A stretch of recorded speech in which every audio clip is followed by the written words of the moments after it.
You guys asked for it and here it is. This is the iPhone SE, a smaller and more compact version of the iPhone 6s in a 5s body. Now, a recycled body benefits in a way that it's a lot cheaper now, but it still has the performance of a high-end smartphone. And as of now, you can get a used one for less than $200 factory unlocked. So for that kind of price, is the iPhone SE worth it?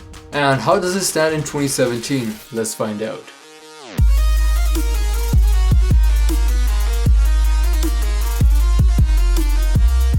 Let's start with a quick unboxing. So inside the box you'll find the iPhone itself, a very solid and a premium build, and looks just like the iPhone 5 and the 5s, but I'll get into that just in a bit. But other than that, we have some paperwork, Apple stickers, and a SIM eject tool. Following that, we have the lightning cable, a 5-volt wall adapter, and the headphones themselves. So back to the phone, let's start with the design. Apple decided to recycle the old design and I got mixed feelings about that. I mean, the design was very popular back in the day and still looks really good and premium. So the only way you can differentiate the iPhone SE from the iPhone 5s would be the rose gold color, which I got right over here, or the small SE badge that stands for special edition. But other than that, I mean, this is the best performance you can get on an iPhone this size. Now, me coming from a bigger iPhone, I like the small size. It's great for one-hand use, easy to fit in your pocket, easy to carry around, easy to hold, and on top of that, it got great performance. But small means everything is small: the display, the battery, volume rockers, everything. So that will take a little getting used to, but if you're looking for one-hand use, this is the best performance you can get. The entire screen is easy to access from the bottom to the top, which is great, and overall the square design is easier to grip, coming from a more of a curved design iPhone. Without any doubt, this phone is made for one-hand use. Everything just flows right together. And moving on, not gonna waste too much time talking about the written specs, but rather how well it performs. But the written specs look something like this. Performance-wise, it performs really good, currently running on the latest iOS 10 and will easily be supported for at least a few more generations of iOS. Surfing our internet, playing high-intensive games, it crushes through everything. It literally is an iPhone SE packed in a 5S body.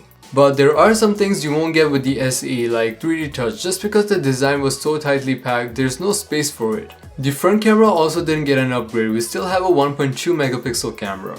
We are also running on the first generation of Touch ID, which works fine, but the second gen is a little bit faster and a little more accurate. And for those who are curious, the iPhone SE does not have water resistance, and the iPhone 6s didn't have it either, but that's another downfall when comparing it to the latest flagship. Moving on, the 4-inch Retina display is great, as good as it can get on an LCD panel. But coming from a bigger size smartphone, playing games, watching content, surfing on social media, all of that is a lot more enjoyable on a bigger screen size, which is obvious, I guess. Everything is bigger, you're able to see more details, it's just a better user experience. And me personally, I wouldn't switch back to a smaller display just because I have other options. But that doesn't mean it's not the right size for anyone. It actually takes less than a day to get used to the small screen size, and then it feels like home. For our camera, we have a 12 megapixel f2.2 and a dual flash system. The camera itself is capable of shooting 4K at 30 frames per second, and it can go all the way up to 240 frames per second with 720p resolution. And overall for camera, I'm pretty happy. It's exactly where I expected it to be. Autofocus works really good, pictures are sharp and detailed, contrast is really good, and just as expected from Apple, pictures are perfectly saturated. And comparing the picture quality to the iPhone 5s, the pictures have a lot more detail and overall look really good. And as always, I will have some sample 4K footage along with some pictures you can download and try out yourself in the description box down below.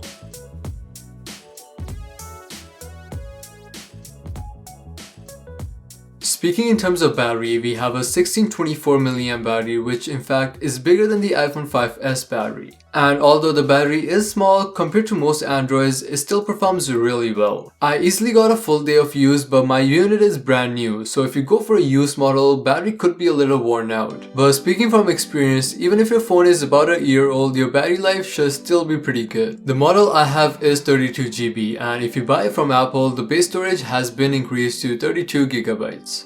But if you buy a used model, chances are it will still be 16 GB, and out of those 16 GB, you'll only have about 11 to 12 GB, and the rest would be occupied by the operating system itself. So something you want to consider before buying the base storage, because with 4K camera, a few pictures, some basic apps, and that should be enough to fill your storage. But at the end, it all comes down to the individual and how you use your phone. For some people, 16 GB can be doable, but for others, even 64 is not enough.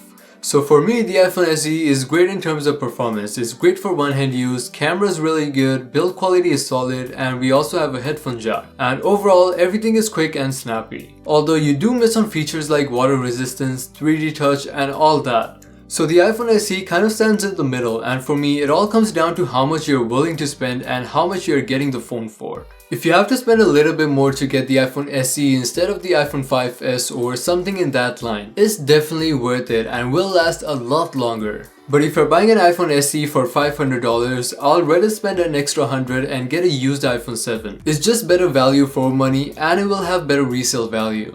But let me know your thoughts about the iPhone SE in a comment down below, and don't forget to subscribe and turn on notifications so you don't miss any videos. And as always, thanks for watching.